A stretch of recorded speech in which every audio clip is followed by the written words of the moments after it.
So a bunch of hearings for Donald Trump's appointments are taking place this week, but there's some cause for concern about his picks.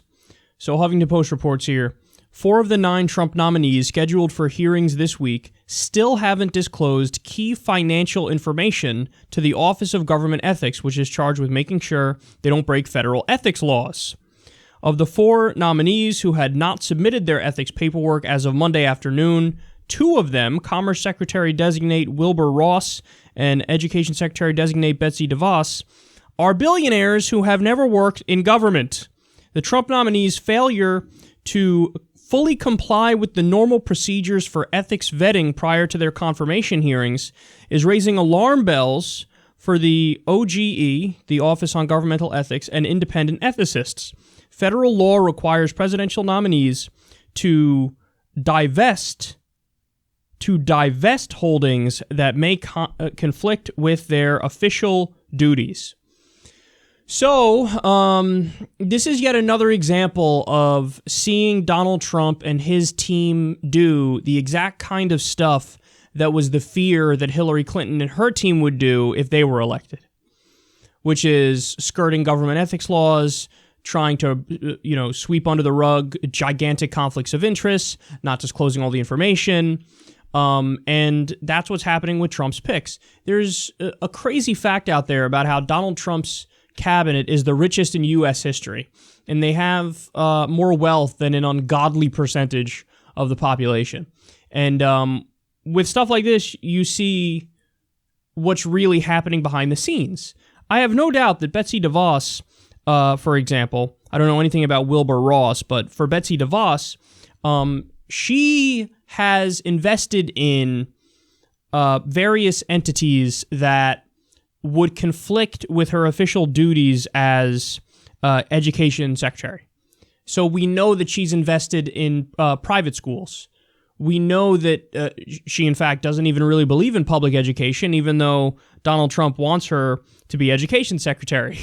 So we have somebody who doesn't believe in what they're doing and has a financial conflict of interest in the opposite direction. So she would have an incentive to go in the direction of privatization, even for financial personal interest, apart from ideology, which I don't doubt the sincerity of her ideology. I think she really does want to privatize the school system throughout the U.S., but she believes that ideologically, but also she has a financial incentive to go in that direction, because we know that she's invested, in not having public education in private schools. So this is, that's not allowed. And if that's not allowed because it's a direct financial conflict of interest to you carrying out your duties in the government, well, then we can't have you in that position. So instead of addressing that or divesting, she's just not submitting her a full financial disclosure. So in other words, you want the position and you want to have the conflict of interest and you want everybody to shut the fuck up and not bother you about it, which is crazy. I mean, that's nuts. That reminds me of the shit that was happening with the Clinton Foundation. How, Hillary Clinton was running for president, and if anybody says, hey, hold on now, you got this thing, that's the Clinton Foundation, it sets up a bunch of conflicts of interest, doesn't it? They're just like, charity things, stuff, whatever, look away, who cares? No, that's not okay. You can't have a foundation that takes, for example, Qatar gave Bill Clinton $1 million for the foundation for his birthday. And then you were Secretary of State, number 1, so you did favors for them then. You approved a giant weapons deal for them. But number 2, then you wanted to be president, and what? We're supposed to believe that various governments around the world and various corporations that give gifts to the Clinton Foundation, you're not going to do favors for them? Of course you're going to do favors for them. We're not stupid. We're not fucking stupid. And then they say, well, no, see, this is just about charity. Yeah, I'm sure. Of all the charities in the world, the governments of Saudi Arabia and Qatar and various giant corporations, they just chose, hey, we'll just happen to give it to the Clintons. It's not like they're in a position of power and they could do favors for us. We're not stupid, guys. Stop treating us like we are. It's the same thing with this garbage. You want to be the education secretary, but you're directly financially invested in ruining public schools and making them private. If you don't believe in public schools, do us a favor. Get the fuck out of that position. Don't even consider yourself for that position. So it's a really sad thing to watch.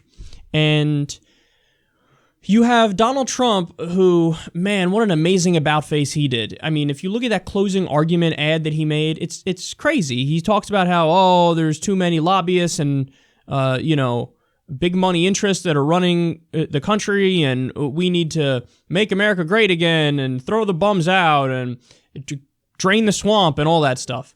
And then now, with all of his picks and with how his picks are acting, it's clear that the swamp is still full. It's clear that they're building another swamp. From picking multiple people in Goldman Sachs to be in your administration, to picking Steve Mnuchin, a fast food CEO, for labor secretary, when the guy openly doesn't even believe in labor. He said, I want to go towards total automation. He's an Ayn Rand devotee. And Ayn Rand is as extreme as it gets when it comes to libertarian economics and anarcho-capitalism. Doesn't believe in safety nets, doesn't believe in unions. This is the guy you want for labor secretary. And then you got somebody like Betsy DeVos for education, when she doesn't believe in public education, and she's also a Christian fundamentalist. So this is not good. And the Democrats are going to have to really grow a backbone and draw some lines and let people know, like, hey, assholes, just want to be clear here. This isn't even a choice I have to make. This is the law and the rules. You have to give a financial disclosure. You didn't give it, so get the fuck out. Get the fuck out. I'm not interested. I'm not going to let you sit in front of me and do a hearing when you haven't met the basic requirements. That's like you go for a job. They say, okay, let me see your resume. They go, that's okay. I'm not going to give you my resume. I asked you for the resume, and you're trying to get this job, and I'm responsible for hiring you or not, so let me see your resume. I'm not going to give you my resume, but I'd like you to hire me anyway. I just asked for your resume. I don't care. I'm not going to give it to you, but go ahead. Ask me any other questions you'd like. I'm not going to ask you any fucking questions. I asked for your fucking resume, dipshit. That's what's happening here. That's exactly what's happening. No, I didn't do a financial disclosure, and I know I'm required to do financial disclosure. I didn't do it, but hey, prove me anyway. Fuck off. How about that? So we gotta be objective about this stuff. And all the shit that we would have went after Hillary Clinton for, and we're consistent. I went after her like nobody's business. But I'm going to do the same thing for Trump when he starts violating the same kinds of rules and laws, and his people try to, skirt obvious, ethics issues.